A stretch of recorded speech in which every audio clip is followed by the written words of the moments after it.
How did the movie come to you?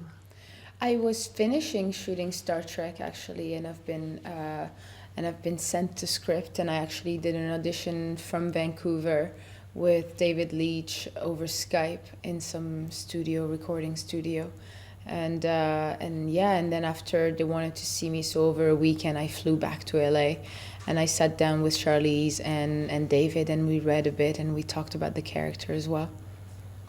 Did you do any research on spycraft? Yes, I did a tiny bit, but I also watched a lot of spy movies, and but I wanted to get some sort of individuality for Delphine because, it's because of the time and because it's the 80s, it's Berlin, it's the end of the Cold War, and because, she's French and she's young also in that world. I wanted to find something that was quite personal to her. I think she could have been good at her job. She left too soon, but yeah, she's very young within the profession. But I think she's also looking for a bit of excitement in the city of Berlin.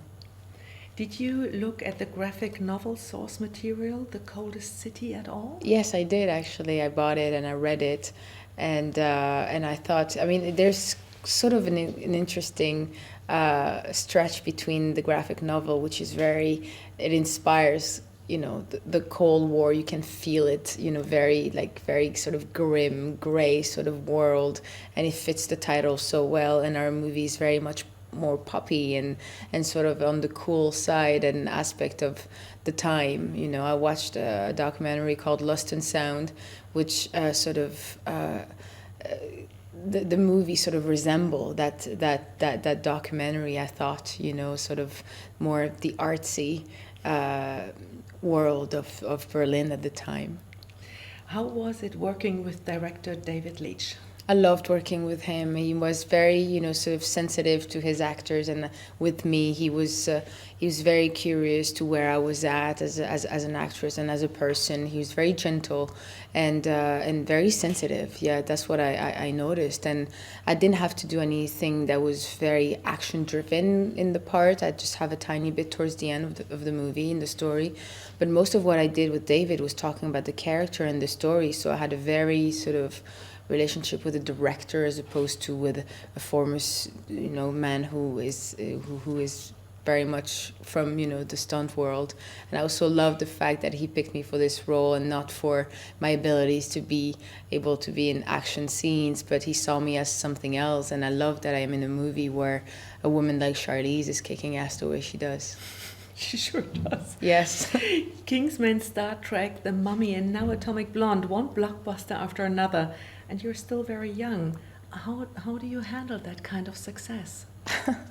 I don't know. I suppose I don't realize it. I suppose all the work that I have to put is ahead of me, and I just stay focused.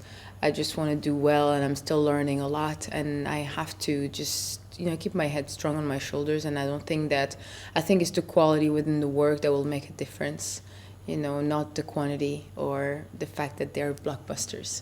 I think it could be in a very smaller movie, but and I feel very lucky, and I embrace all of it. I love every aspect of this profession so far, and I'm happy to be able to do what I've been doing for like pretty consistent couple of years now. One can truly say you're not typecast. So many diverse characters you have played. How easy or difficult is it for you to slip into a completely different person each time? Oh, the more different those characters are from one another, the more exciting it is for me. I don't necessarily desire to play characters that resemble one another. I like the stretch of them. I like that they're different, and I feel very lucky that I've been giving so far sort of characters that are very sort of strong within their own ways and sort of specific and also interesting to watch to the eye, and they have like all particular stories, and it wasn't necessarily a choice. I think I've been offered and handed scripts that are quite interesting with characters that are quite unique, and I embrace all those aspects. The movie plays in the 80s. When the wall in Berlin fell, you were only 7 years old. Do you have any memories of that momentous occasion? No, I don't, unfortunately. But my parents certainly do because I remember when I got the part, I asked them loads of questions about it and how this time meant for them and how closely people were, even if they didn't live in Berlin, they were. It was this city had such an effervescence, and I think any place where revolution is taking place is inviting all sort of arts to bloom from, and Berlin does have that. In that documentary that I told you about, Lost in Sound, shows how much the arts were invited here, and sort of there was some sort of freedom that was happening here in all those sense. People were exploring all sort of new ways of making music. Electronic music were starting to happen from here, and all sort of arts in the streets were happening. People felt liberated sexually because I think there was some sort of repression that came from the political status of the place, that people went against it and were yearning for some sort of freedom, and through the art it was very much shown. And yeah, I just love that I'm a part of a film that sort of treats that world. Espionage is such a hugely thrilling subject. Are you a fan of that genre? I don't know if I'm a fan of the genre. I don't think I could say that, but I do find those movies quite entertaining to watch, yes. Obviously, you had to be very fit for this role. Is that the state you're always in as a dancer, or did you have to go undergo special training? Not for this one. I think Charlize had to go that way very much. So I just had to do the easy action scene. Well, you had to fight for your life. Was that a difficult scene to play? It was, because it was emotionally charged. It takes place at a moment where Delphine realizes that she's truly in danger, that this is not the fun that she was in for. And she felt that her life was threatened, and she's packing her stuff to leave. And I think when it's happening, it's at a moment where it's sort of expected, but not. I think she can feel something's gonna happen, and when it happens, it just hits you hard. And I felt for her, because I think she didn't realize what she was getting into entirely. She's very young and naive, and she was sort of in this city for the excitement that it had to offer, not just for her job. She was a bit distracted, I think, and her focus was a bit thrown off balance because she fell in love. But also, yeah, I think that scene was difficult because of the emotions of it, and physically it was also draining because of what it represents, and it was very violent. We learned it that morning, but James McAvoy is so good and so professional, and he made it all very easy for me, and we did that together quite well. But and David also, obviously, he knows what he's doing with that style, and I felt very comfortable. We already have, but can you describe your character Delphine in a short way? Yeah, Delphine is a French spy who is in Berlin, I think, for a mission, or maybe had stayed there a bit longer because of the excitement that this city has to offer, and was a bit distracted with all those aspects. But she's young, she's learning. I think if she lived a bit longer, she could have been as good as Broughton. How was working with Charlize Theron? It was phenomenal. She's incredible.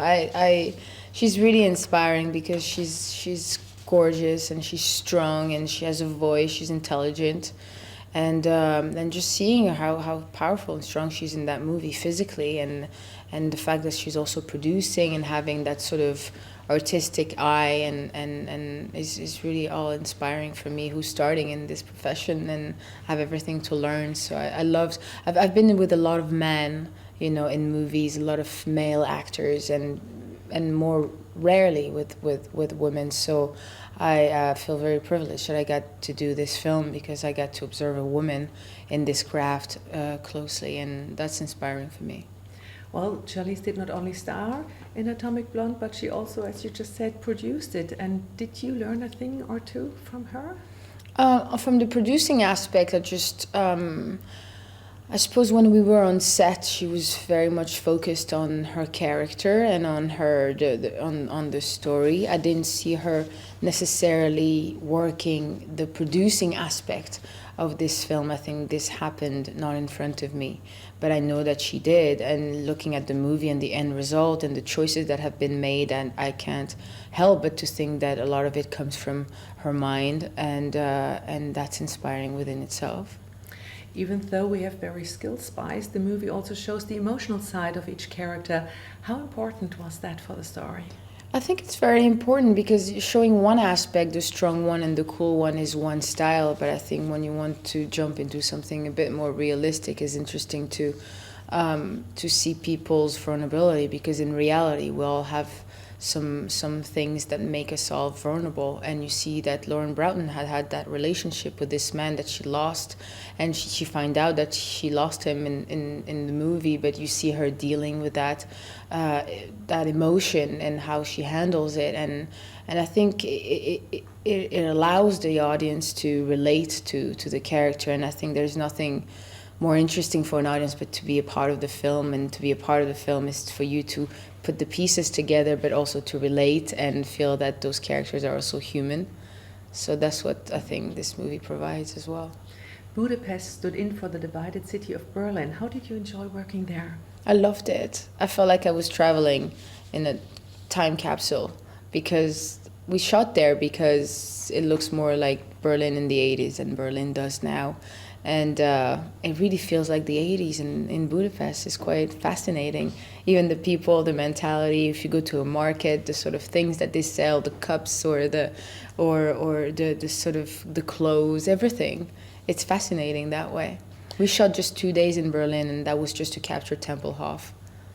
The soundtrack is inspired by the music of that time, especially David Bowie, who spent a few years in Berlin. Mm-hmm. Can you appreciate the music of that time? Absolutely. Yes, definitely. I remember actually in that documentary, Lust and Sound, the music aspect is very present. It's very important for the time, and David Bowie is very much present in it. And I love that the movie is wall-to-wall music, and I can't wait myself for the soundtracks to come out because I want it.